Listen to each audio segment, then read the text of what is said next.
రైతులకు నీళ్లు ఇవ్వాలి. కానీ ఏం చేస్తాను, మేడిగడ్డ పోతాము, బూరుగడ్డకు పోతాం, బొందలగడ్డకు పోతాము.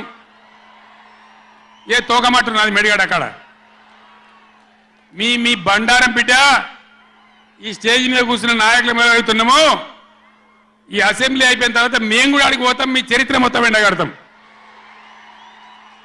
ఓ లంగ చేత పెట్టి పోయిన ప్రభుత్వాన్ని బదనాం చేయాలి, బట్టగాల్చి మీదేయాలని మేము మేడిగడ్డ పోతాం. ఏం బిక్తాం మేడిగడ్డ కాడ పోయి? ఎందుకు పోతున్నావు మేడిగడ్డకు?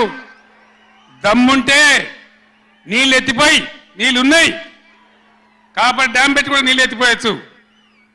రైతుల ఈ కేసీఆర్ని బదనాం చేయాలని ఒక దుష్టబుద్ధి పెట్టుకొని రైతుల పొలాలు కొడతారా? ఇలా బంధు పెట్టిన మైబాద్కు నీళ్ళు వస్తలేవు, డోర్నగర్కు నీళ్ళు వస్తలేవు, సూర్యాపేటకు తుంగతుర్తికి మునిపొచ్చిన నీళ్ళు వస్తలేవు, తగ్గిపోతున్నాయి. ఇదా మీ రాజకీయం, మీ చిల్లర రాజకీయం? మర్చిపోయినా, కరెక్టే.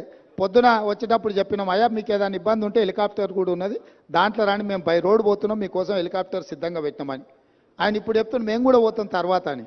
ఏడిపోతావా? కాళేశ్వరం కాదు, కాశీకి పోవాలి నువ్వు. ఇంకా బిచ్చం ఎత్తుకోవడానికి ఇంకా నీకు మిగిలింది అది ఒకటే. కాశీకి పోయి సన్యాసం పుచ్చుకోవాల్సిందే చంద్రశేఖరరావు నువ్వు. సరే, ఇక ఆయన చీకటి మిత్రుడు. బీజేపీ వాళ్ళు కూడా ఎవరు రాలే ఇప్పటి వరకు. కేసీఆర్ అవినీతి మీద గొప్ప గొప్ప మాటలు మాట్లాడిన కిషన్ రెడ్డి గారు వాళ్ళ ఎమ్మెల్యేలు రాకుండా అడ్డుకున్నాడు. మీరు పొత్తు పెట్టుకుంటే పొత్తు పెట్టుకోండి, ఎవరో అన్నారు. ఎన్ని రోజులు చీకట్లో పొత్తు పెట్టుకుంటారు?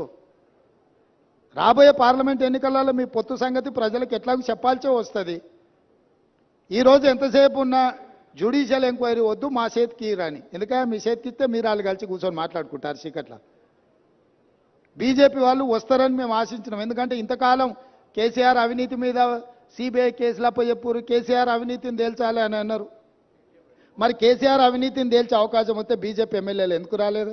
సిపిఐ వచ్చింది, ఎంఐఎం వచ్చింది, బీజేపీ వాళ్ళు ఎందుకు రాలే?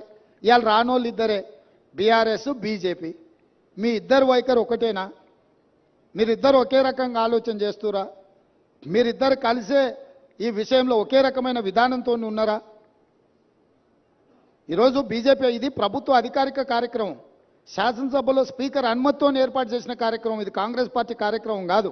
మాతో భిన్నాభిప్రాయాలు ఉండేవాళ్ళు కూడా ఇక్కడికి రావచ్చు.